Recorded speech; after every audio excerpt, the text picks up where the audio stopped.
Good morning. Welcome back for day 2 of the News Philanthropy Summit. We're looking forward to another really great day.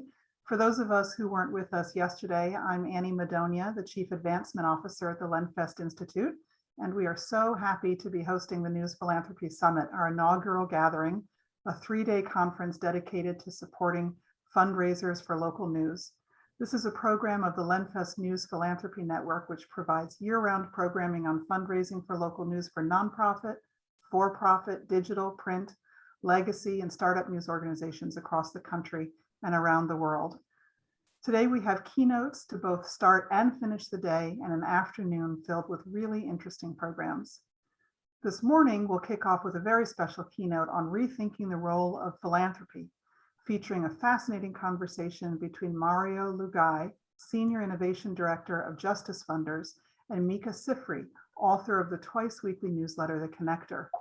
I want to extend a very special thanks to Steve Katz at Mother Jones for introducing us to Mario, and many thanks to Mario for asking Micah to join him.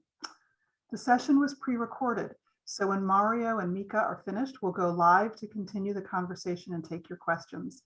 In the meantime, please feel free to put your questions in the chat as we go, if you would like. And while you're listening, if you're so inclined, don't forget to talk about this session and the summit at #NewsPhilSummit. So let's turn it over to Mario and Micah.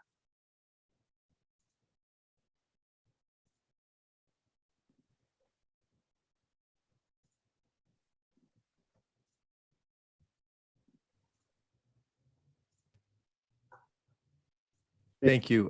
It's great to be here. My name is Mario Lugay. I'm the Senior Innovation Director at Justice Funders, based out of Oakland, California. It's particularly great to be in this dedicated space for both development staff and for journalists and journalist professionals. As I think both of development staff and journalists, I think of both of them as having chosen professions that places them in a position to collect and share stories, and by doing so, connecting community through all the ways that stories exist and create threads between us. Each of you also create and recreate opportunities for individuals to express their civic identities, whether that is through increasing our knowledge and understanding of what's happening in our communities, or through the opportunity to demonstrate our care and support for a cause through a donation. So I come here with gratitude and excited to have this conversation, and excited to turn over to my dear friend, Micah Sifry. Thank you, Mario. And also, I'm thrilled to be here. First time speaking at one of Lenfest's gatherings. My name is Micah Sifry. I am a writer, editor, and organizer. I've been in and around the world of journalism, I think, just about my whole life. Or if it wasn't journalism, it was money in politics.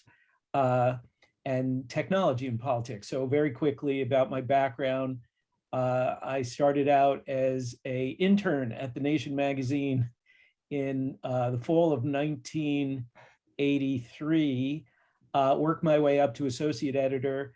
One very fond memory of that period of learning the ropes was literally digitizing The Nation Associates, which was a small donor fundraising program that helped sustain The Nation, which was originally just index cards and shoeboxes.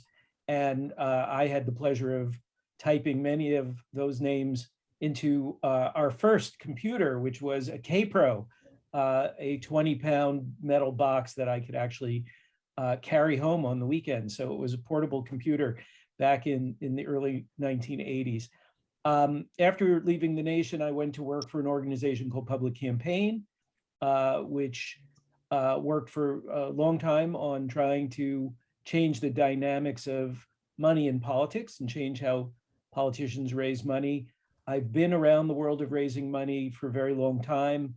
When I fell in love with the internet as a new vehicle for changing how we do politics, in addition to starting a conference called Personal Democracy Forum, I also helped get the Sunlight Foundation going, which ran for about 15 years, trying to bring more transparency to government data And a big part of what we were trying to do was make it easier for journalists who translate all that raw information into meaning, into something that they could do more easily.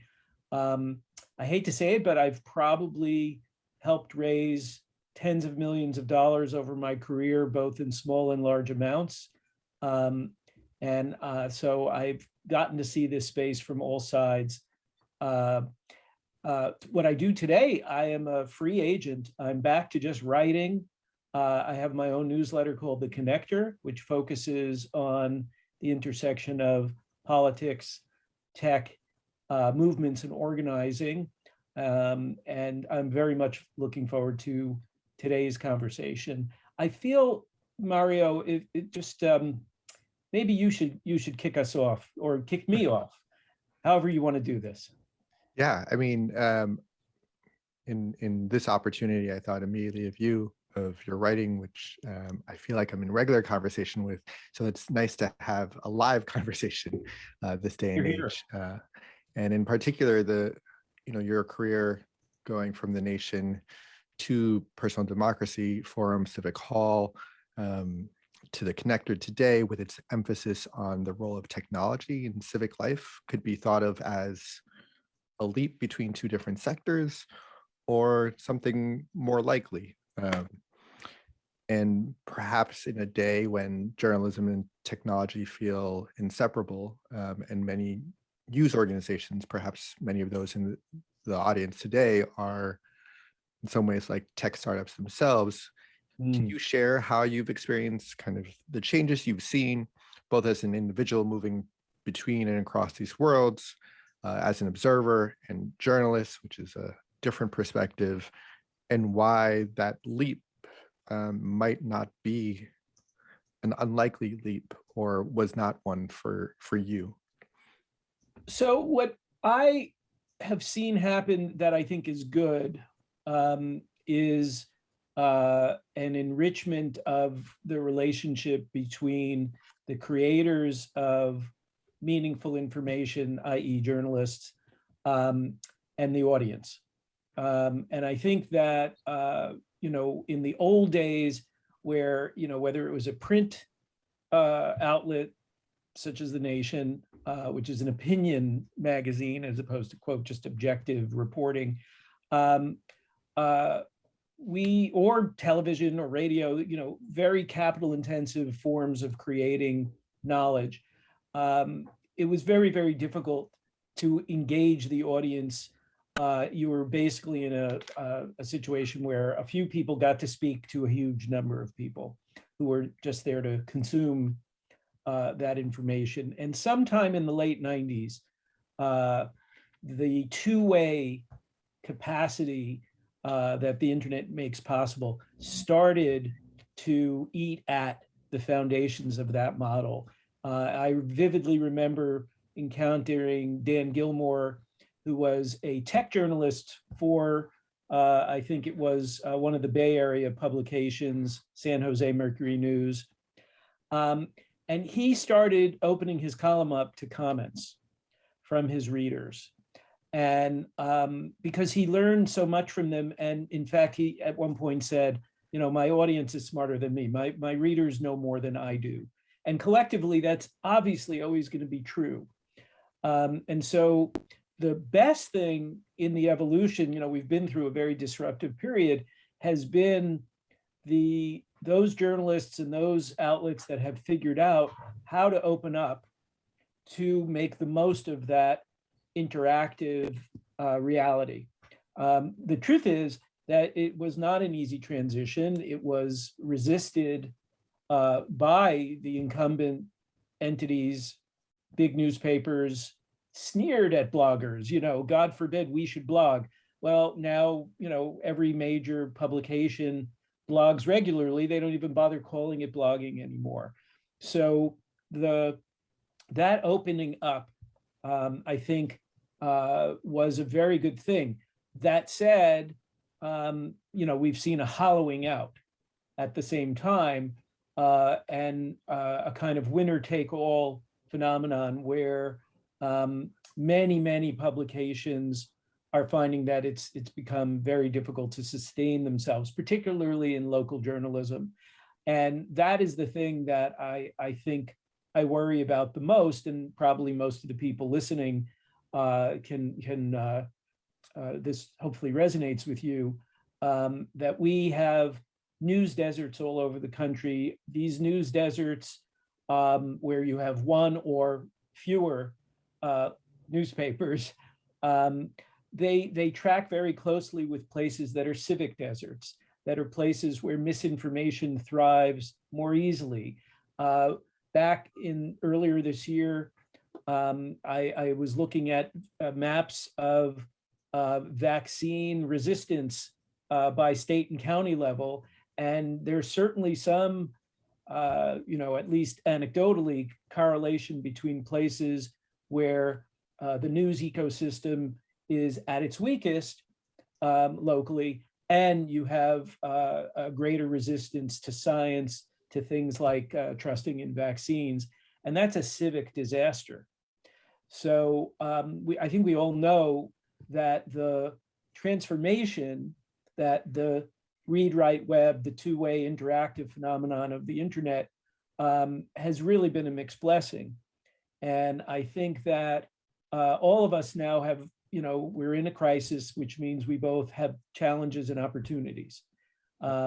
Which is, by the way, if you don't mind my flipping the table now back to you, Mario, one of the reasons why I've so enjoyed your work and the conversations we've been able to have is that as someone working deep in the world of fundraising and development, particularly for people who have missions, who have some important, valuable social cause that they're trying to support, that you've been one of the people at the cutting edge of trying to figure out how we make all of this work better, that there seems to be something like a race to the bottom underway right now where, yes, you can email people to death begging them for money and extract a little bit of money out of a lot of people and, hit your target. But you've been one of the leading voices suggesting that we're going about this in a very damaging way. So I'm wondering if you could talk a bit about that. Sure. Well, maybe I could start by talking about how I started and how I fundraised and what I think has changed over time.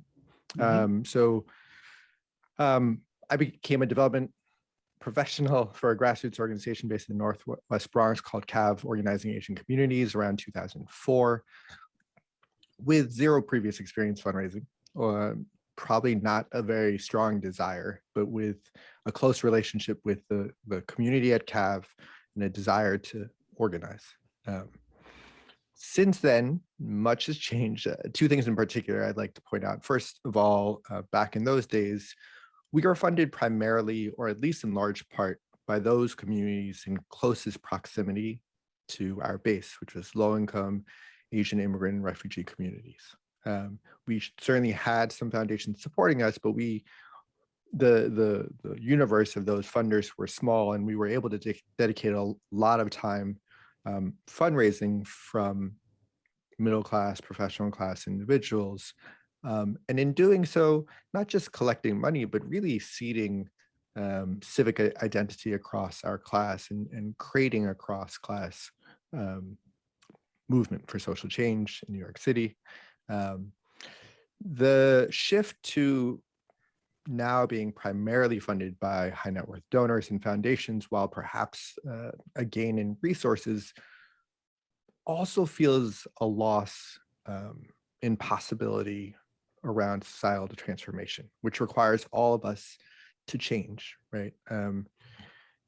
The thinking of all of us as simply givers to those who are doing the work actually is more reminiscent of an outsourcing of labor and political risk in societal transformation rather than an invitation to something bigger.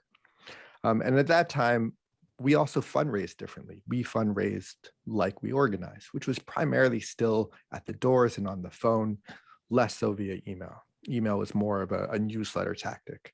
And what would happen is, you do that thing you do when you organize. You're at the door, and within 5 minutes, you're able to say to the person you just met, we just met, but it sounds like you really care about, I don't know, the planet, and you're concerned about climate change, and you've taken those cares and concerns and you've acted on them. You taught your daughter to be a steward of the earth. You've sought out leaders who've taken bold stances and actively supported them. You sound like someone we would love to have in our community of supporters. Would you like to attend our general meeting on Thursday? And the person at the door thought they were being invited, and they considered, do I want to attend this meeting on Thursday?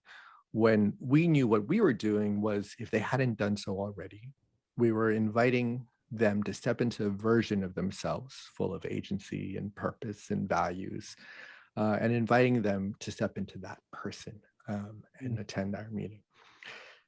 This feels like it's been replaced by what might be the most narcissistic form of communication, as you kind of reference, the email blast. This is what we do. This is what we're doing. This is what we did. This is what we'll do tomorrow.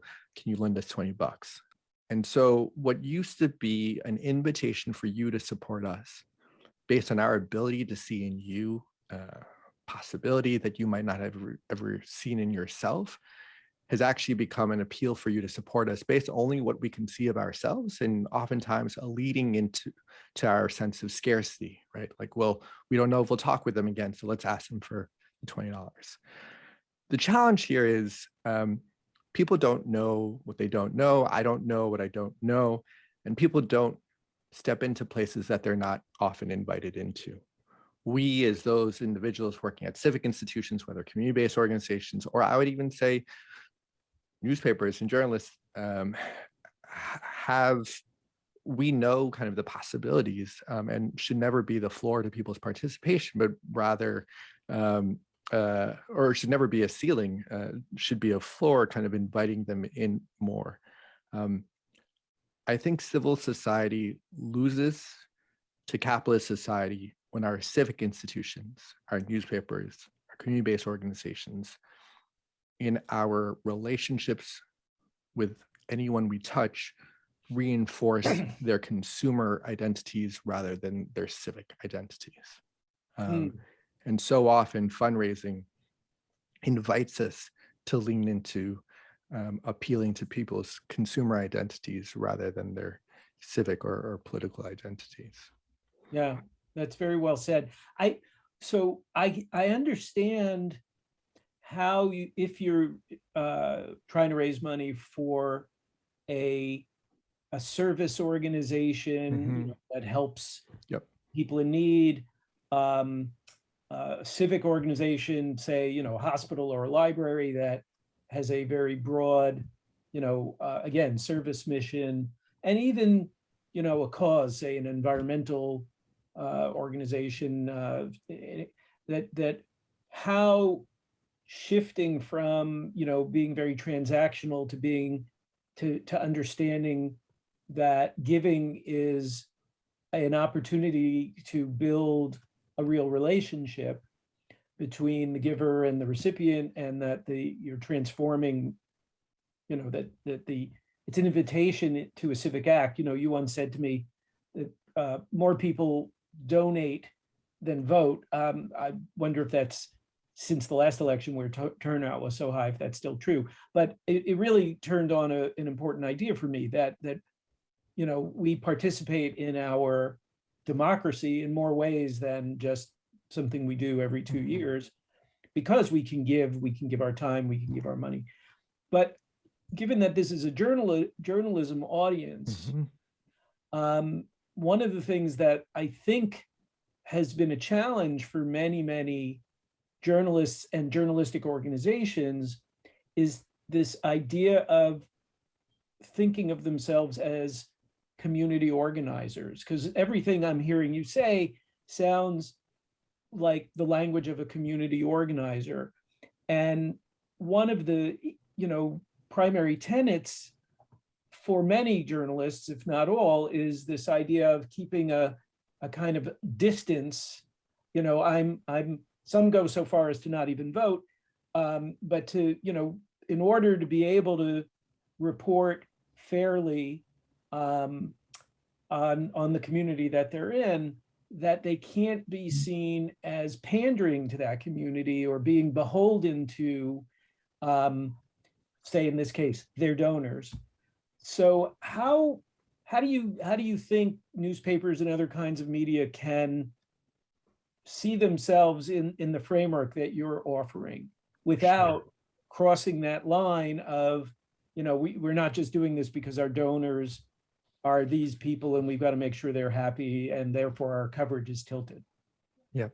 Well, I want to reference prep call. I talked with both Annie and Yossi in preparation for this call, and I was explaining to them my worry that recent years has actually meant the decimation of the availability and the function of civic homes in our society, whether you see that in the decrease in civic association, religious associations, you know, well documented by Theta Sculptural and diminishing democracy and other things.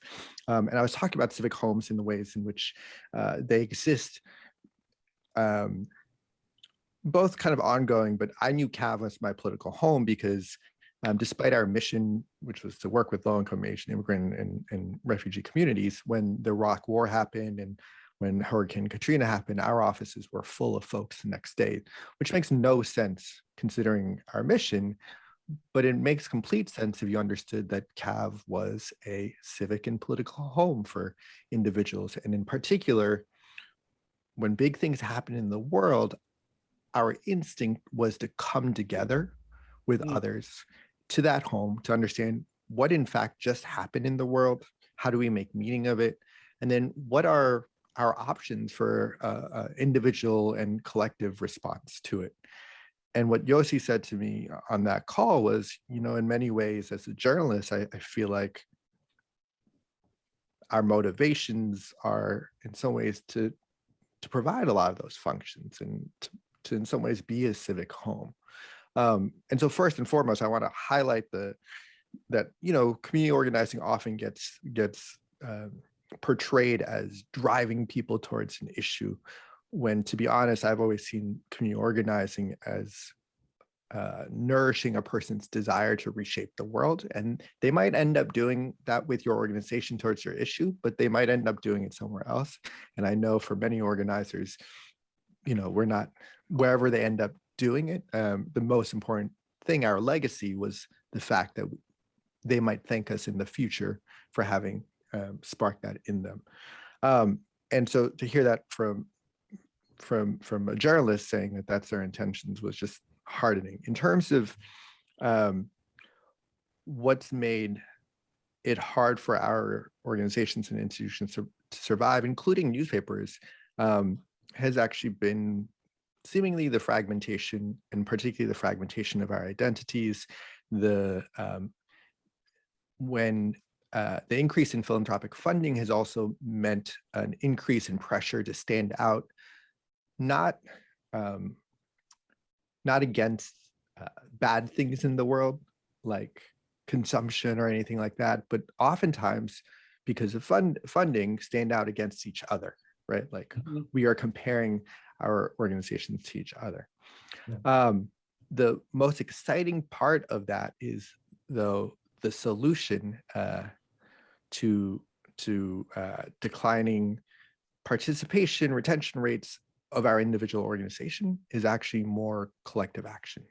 And what I mean by that is, I think for newspapers and in this day and age, a leaning into fundraising both for their specific organization, but a leaning into an investment in people's civic identities will create the types of individuals who will want to consume more news. And what's exciting about that is the development of a civic identity is something that should be collectively engaged in.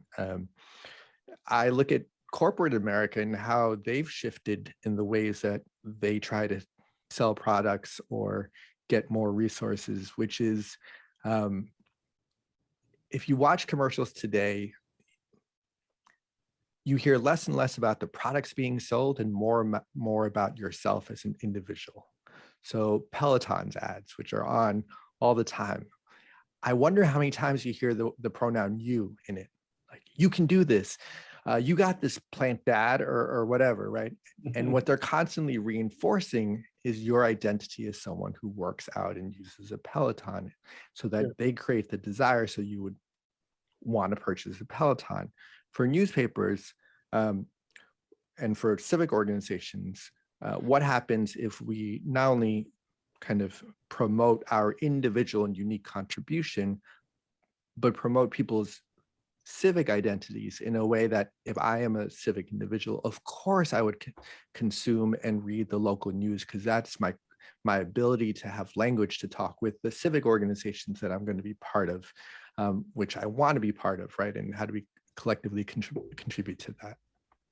Yeah, I think you're absolutely right. And I think that the hard part here is, what are tactics that either existing news organizations that they can try, or entrepreneurs who are thinking, the barrier to entry isn't that high to get something started, especially if it's web only.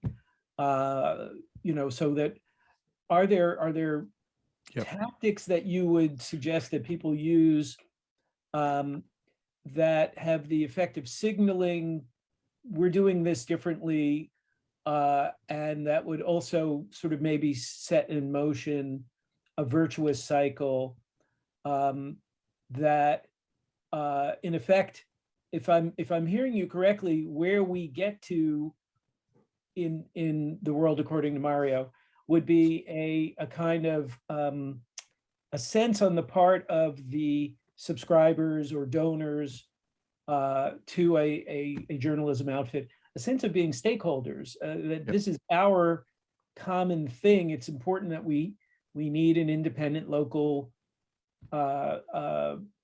outlet, or we maybe need something that covers our issue area better. So getting to stakeholder relationship seems like a fabulous goal to get to in an incredibly noisy, confusing environment, where your opportunity to even catch the attention of somebody who potentially could be that is even more dispersed than before. So I know you have a few ideas of some tactics people can try. Yeah, and I want to start by saying, because oftentimes when we put this out, people think it's an either or question, or say that they don't have time, or they individually can't solve the civic crisis in our world. And what's interesting in organizing, when you organize an individual or a community, you have to do two things at the same time. You have to make them believe that they as an individual can change the world, and they'll never be able to change the world by themselves, right? And so if we think about our organizations in the same way, that we'll never be able to, like, we can change the world and we can't do it by ourselves, then again it demands more collective action. And then what I'm actually proposing for how does your life change as a development staff person, perhaps, if that's who's in the audience, I think of it as,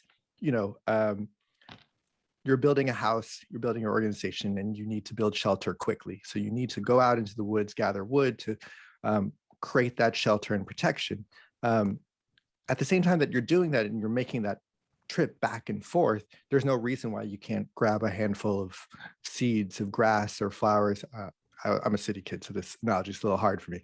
But as you walk out, just drop those seeds out of your pocket, so that by the time you build your house, you've also kind of nourished and seeded a garden from which you could pick fruits and vegetables and fresh flowers every day. And so taking that approach, how do we continue to fundraise in the ways that our organizations need and demand, but also realize this insatiable demand for capital is something that is dangerous, that often incentivizes incentivizes us to give up our real power, which is that we do relationships better than anyone else, for the transactional satisfaction of more money. In terms of the interventions, first, I like to ask organizations, and when we do this community-based organizations, even if you're successful, what else do you need to change in the world in order for things to get better, and who do you need to be successful? And oftentimes, to your point, and everything you said and everything you kind of raise up, is local news, right?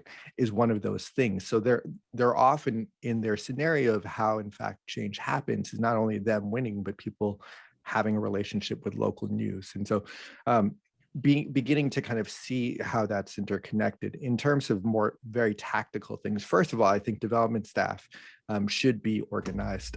We launched and we'll have our second session of a first ever collective action cohort for movement building development staff and resource mobilizers. We are at the front lines of how capital enters into our organizations, and we not only create narratives and stories of how people understand the world, but by how we relate to people around money, are creating narratives around money and social change that are being reinforced. So the collective action cohort, one, is itself kind of radical in that sense. But two, what we're going to launch at the end of this cohort is a thank you letter, a reinvention of the thank you letter that basically has three parts. It says, in order for us to win, or in order for the change to happen in the world that we want to see, we believe these three other organizations should be should win as well. And this is an intervention that actually Mother Jones piloted and is part of the story of why I'm here. But that opportunity to realize we know them, we know our readers, we are either connectors or we're not, and leaning in to want to be connectors. To, in the thank you letter template, say, we know statistically you're supporting other organizations, and you're certainly more than a donor in this life. And we want to let you know that we love that about you, and we want to ensure that you have the support that you need. And we created a tool that kind of will help people to do that. And lastly, you gave us some money, but you also gave us your zip code. Based on your zip code, here are places that could be civic homes. Your local community foundation, your local Rotary Club. While we appreciate your individual contribution, we also know it's our aggregated contributions over time that creates change. And we don't think any one organization adopting or kind of imagining their narrative will create change. But what's beautiful is if more people give the vote, and if the thank you letter might be our most direct contact, it means that in aggregate, it shapes the culture that people are experiencing from our organization and for our movements. And so if a small tweak by a lot of us, many hands make light work, right, can actually shift and change that culture. And so that's the invitation that we're extending to people. Right, so the hope is that development professionals in these organizations have some opportunities right at that place where they're touching donors, subscribers, benefactors, to try and practice something a little bit different. Well, that's a really, really hopeful offering that you're giving us. And I think also the idea of creating a cohort across the sector, maybe at the end of this session or at the end of the conference, that might be something that the Lenfest Institute wants to help support for the development folks in the journalism world, because it does seem that collaboration, which has never been something easy for journalists to do. After all, we're very competitive. If I don't get the scoop and you do, I may not even report on your story. That's changing, and we're seeing it in fits and spurts. So maybe that can change as well at an ecosystem level too, when people realize that we need to share what's working along with what's not working, because we're all going to rise or fall together. So why don't we, I think we've hit about the half-hour mark. I know there's more that we didn't quite get to, but I wanted to make sure that we had plenty of time for the audience to jump in. So with that, let's open things up.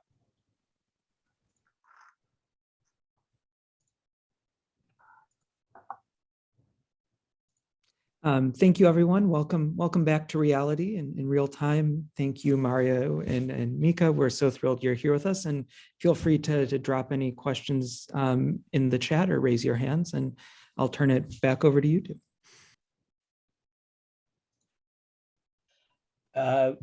The question is, where do people want us to go with the conversation? I see lots of interesting questions in the chat. Just looking at Roxanne's, can you talk more about the relationship between humility and confidence as more folks are reassessing their position? How can they show up in the larger civic landscape? During the sacred time, how can folks embrace the idea spirit of civic homes without centering themselves?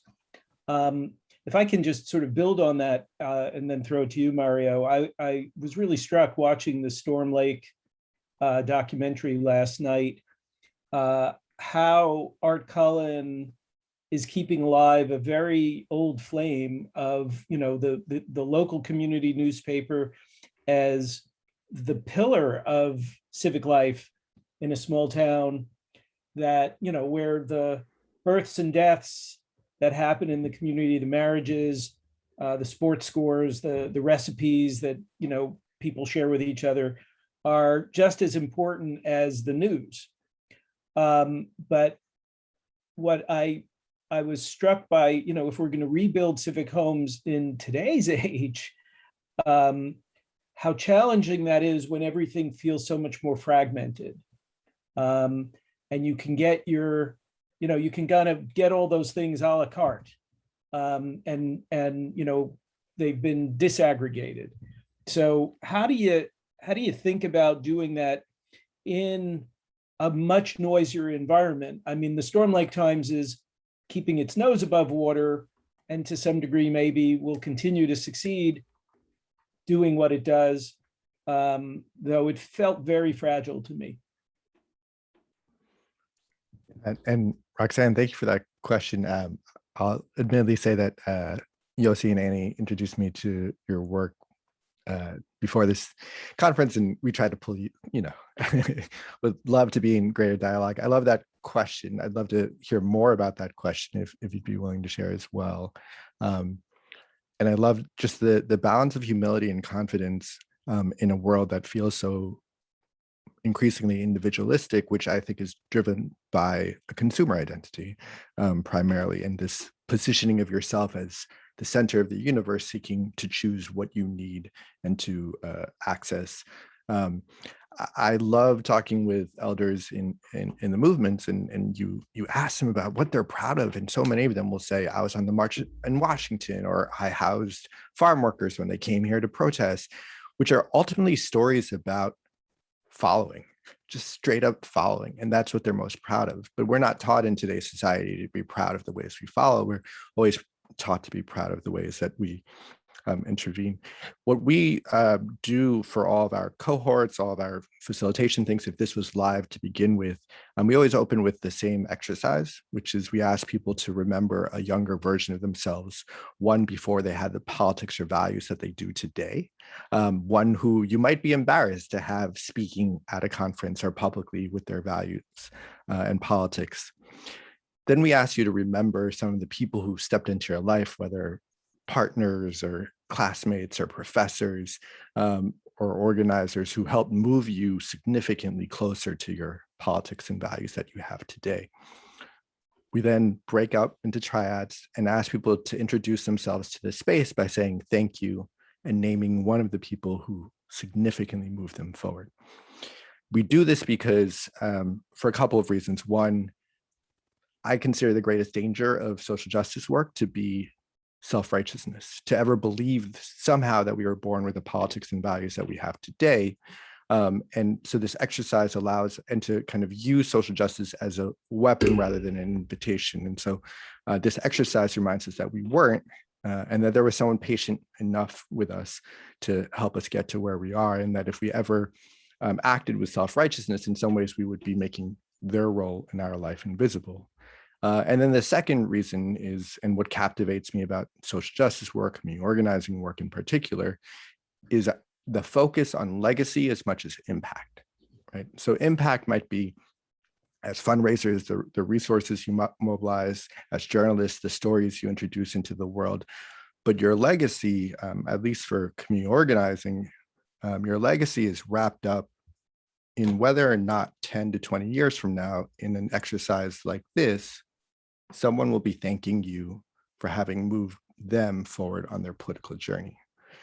And so in terms of humility and confidence, like how do we hold the humility that we are a product of our ancestors, and then the confidence that we are a product of our ancestors, right? Which are also should be our source of confidence, not our own kind of exceptionalism.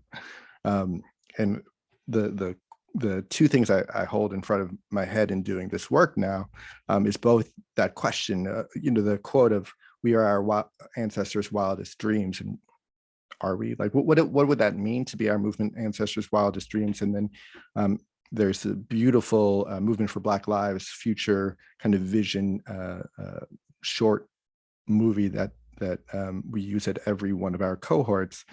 And one of the people saying that we did this work in anticipation of you.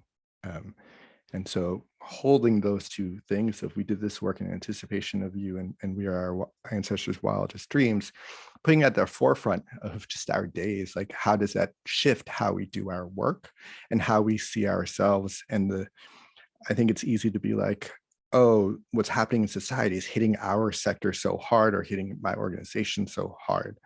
But I think there's something kind of freeing in hope, and hopefully kind of more manageable and exciting in imagining that actually what's happening in the world is hitting a number of our organizations and sectors hard, and collectively it'd be fun to kind of try to address it.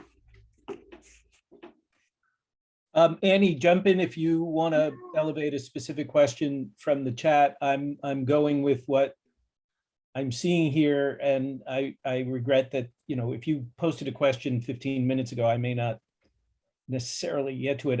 Jim, to sort of shift gears, Mario, Jim Friedlich raises a question, which is, I think, a bit more in the arena of tactics, which is, we've talked a bit about moving away from the narcissistic email blast to something that's more collaborative and trying to build a sense of communal responsibility, even if you just change the thank you message. But he asks, can we speak to positive uses of social media in community building as well as the corrosive impact? So if I could just start there and say, I think we're in the middle of a very tough, we're experiencing a crisis in that big tech, Twitter, Facebook, YouTube, are not behaving in ways that support healthy civic life. And that not only do we have this problem of news deserts where independent, locally rooted journalism still functions, but the replacement, which is Facebook pages for the most part, are increasingly sites of toxic community polarization. Kirsten Thorson, who's a professor at Michigan State, someone I talked to earlier this year, was looking at the news ecosystem in around Lansing, where she is, where Facebook is a very, very dominant factor in local political awareness, and where you don't have a complete news desert, but it's clearly a faltering ecosystem. And even civic institutions like libraries were telling her that they have to avoid the sorts of things that they used to do because they become sites of outside actors coming in and polarizing a local community around issues such as, opening up the library to gay or trans people, doing something as simple as reading books to children. So, we have to face the fact that we're in a toxic environment, that social media has made things harder. And I'm not sure, that my antidote, which is, try to move people onto healthier social media platforms that, you yourself are building and supporting, is a feasible one for most, small or medium-sized operations. I mean, the big newspapers and media entities have struggled for years to try and do a better job even navigating this on their own platforms. And it's quite expensive to do it well. So any thoughts about the problem of toxic social media? Big question. Maybe I'll just cheat and share something that Micah, you were kind of prompting me to share previously. In the work we do, most of my work is centered around political identity, civic and political identities, journeys, and civic and political homes. And we've looked at places, what places could serve as civic homes in this day and age, particularly when people have so many interests and cares and concerns, which is a little different from a single organizational relationship. We recently convened a cohort of California Community Foundation CEOs with the League of California Community Foundations. And it was just beautiful. Community foundations were founded during a time when civic associations were predominant, right? And they existed and people were part of them. And so community foundations had very specific functions. So the question we pose is how is the role of civic community foundations possibly changed in this new era where there's less kind of civic associations, and what could it be? And in particular, we introduced the concept of a civic home framework for California community foundations. As part of that, we talked about experiments, and one that I would love to imagine local newspapers doing with community foundations is, I recently moved to Castro Valley, California. I get in the mail every kind of couple of days coupons for Home Depot, furnishing stores, people trying to sell me what I might need as a new homeowner. I would love for the local community foundation, the local newspaper, local civic organizations to come together to send me as a new resident what I need as a new resident, to be able to participate, to be able to fall in love with my community, to be able to imagine how my community and I are kind of interdependent. Micah told me a story about when he moved to Hastings-on-the-Hudson. The local paper sent last year's roundup of news events in Hastings-on-the-Hudson. What a welcome, what a beautiful way to be welcomed into a community. So yeah, again, I know collective action is hard. I know it's hard working with kind of just, organizations within our own sector. And what we're asking is to work with organizations outside of our sector. One of our development staff cohort people coming out of one of our workshops said something that felt so simple, but so just great. She said, I'm leaving here to go and talk with my supervisor to ask if I could put into my job description somewhere between 2 to 5% of my time dedicated to collective action, specifically with other organizations or across sectors. And so trying to make collective action more manageable, how might newspapers, how might journalists put into their job description a portion of time dedicated to collective action, which I see as a portion of your time dedicated to your legacy, right, versus impact, and to what will ultimately save us, which is a revitalization of civil society. We have just a few minutes left, so I kind of want to throw the floor open to anything that somebody feels is dangling in the conversation. Put it in the chat for us to take up. Mario? Yeah, go ahead, Annie. I find Micah and Mario, this whole presentation absolutely fascinating and inspiring and empowering. And I've been thinking about conversations we've been having at this summit and other places about sort of the imbalance of power in philanthropy.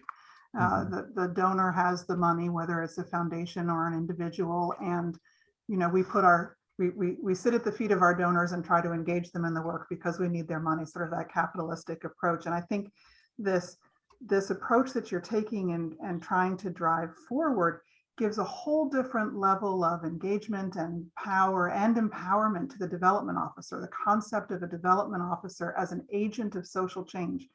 People say fundraising so hard. I don't like fundraising, people who don't do it for a living. And you're sort of turning that on its head and saying, no, this is an incredible opportunity and way for people to get engaged and find their civic home, and puts us as development professionals in a different kind of position and a different way of thinking about ourselves.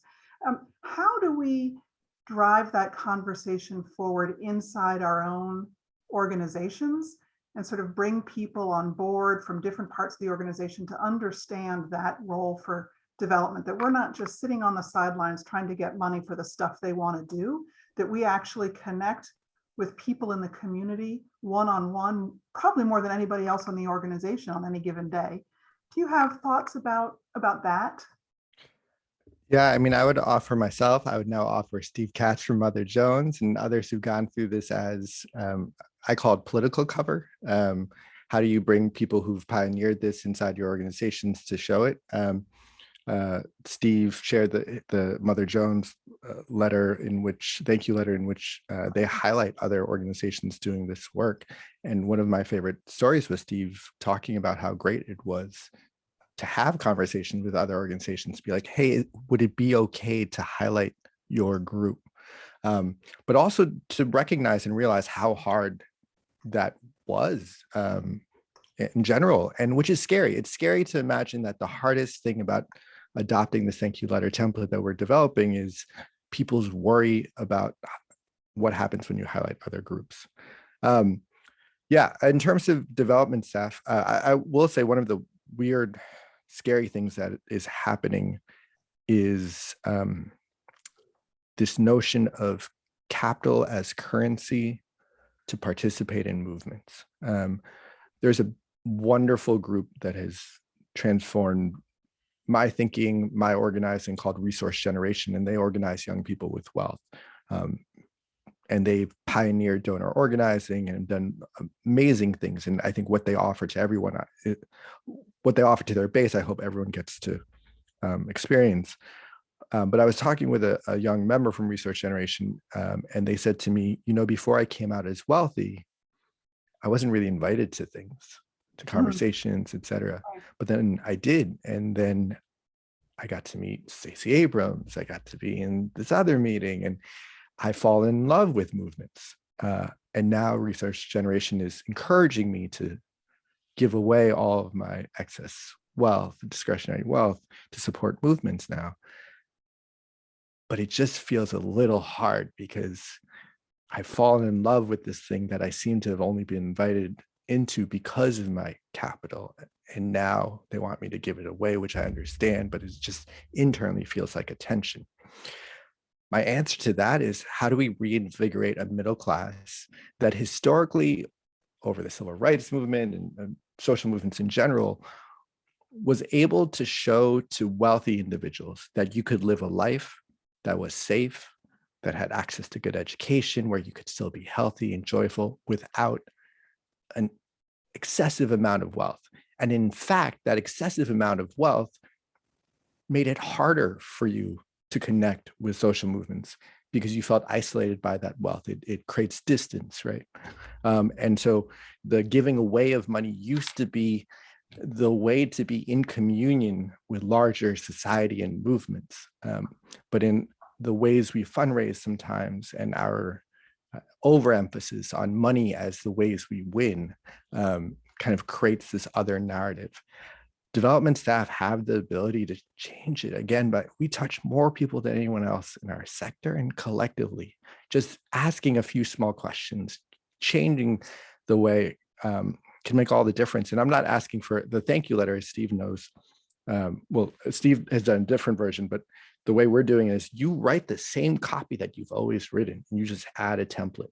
And people notice that several groups do that, and it challenges their own conception of like, oh, these groups, I thought they were fighting against each other for my time and attention, but they seem to be doing things together. which has, gone away in our world of branding and standing out against the noise. How can we seed things where it's clear that we're part of the same family, have the same last name, or there's moments that people can see the threads between us? Very well said. I would just, I know we're almost out of time. I would just say to your question, Annie, that in some contexts, the idea of the development team and the journalistic project having as its mission some explicit form of social change makes sense.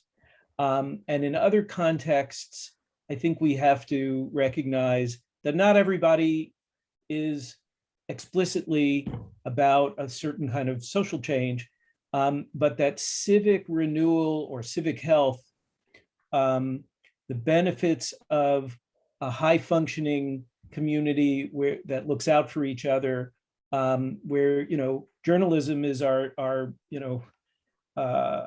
system for spotting the problems and addressing them. And I'm thinking of Eric Kleinenberg's work, Palaces for the People, the book he wrote most recently about the role of libraries and parks as places that help bind communities and where the health outcomes, the crime outcomes are generally better, and that a locally rooted news organization can play those roles of making a community stronger without necessarily having to adopt language that depends on the community. Social change may sound scary. I do think there is a tendency, which has been accelerated by the internet and social media, to feel like things are changing too fast. We're being exposed to very raw and very extreme versions of other parts of our country that maybe we're not familiar with. And social science has taught us that when people feel like things are changing too fast, they just start saying no, stop. And so I would just be, aware that there may be different pathways to the same goal, which is this kind of more well-bound version of journalism that's rooted in community and supported by community. And yes, Teresa, changing too fast for who? It's important to raise this up. We live in a majoritarian society. So unfortunately, and I'm just speaking for myself now, I'm all about the politics of addition, figuring out how we get to majorities that favor real change. And what I do see is that we have a kind of pendulum where some groups push really hard and they have the effect of organizing the other side at the same time. And that's why we get backlashes. We have a deep set of problems in this country, unhealed divisions that go back before the founding. And so we have a lot of work. But I think we're just about out of time, and we could have a whole other conversation, which I'd be glad to do. We'd love to have both of you back for our ongoing programming during the year through the network. Thank you for this really terrific conversation and very enlightening and eye-opening and wonderful approach to the work we all do. And thank you all for joining this session. I hope you'll come back again at 1 o'clock for some more sessions, including Harnessing Data and Impact to Optimize Fundraising with Blair Greenbaum, Alex Jacana, Lindsay Green-Barber, and Rachel White. We'll have a look at why local news matters, a community foundation perspective with Alice Ree and Natalie Kalinsky, and another community chat for journalists new to fundraising and fundraisers new to journalism, hosted by Lucas Grindley. At 2:30, we'll hear from the Salt Lake Tribune in one-ish year later, what we learned as we became a nonprofit with Lauren Gustus and Jessica Sweeney. Journalism as a service, as sustainability strategy with Nabi Sayed, Sarah Alvarez, and Paul Chung, and a systems approach to collaborative fundraising, getting back to that topic of collaboration, which has been a theme that's run through many presentations in the summit, with Lizzie Hazeltine, Rashad Mahmoud, Liza Gross, Hilda Guardian, Glenn Berkins, and Melanie Plenda. We'll finish the day with creating community and community-centered and equitable fundraising practices with Jill Kanushima, Andrea Faye Hart, and Andrew Herrera. So join us through the rest of the day and tomorrow. And Micah and Mario, thank you again for a really wonderful start to today's programming. We appreciate you and your work. Thank you. Thank you. Bye all.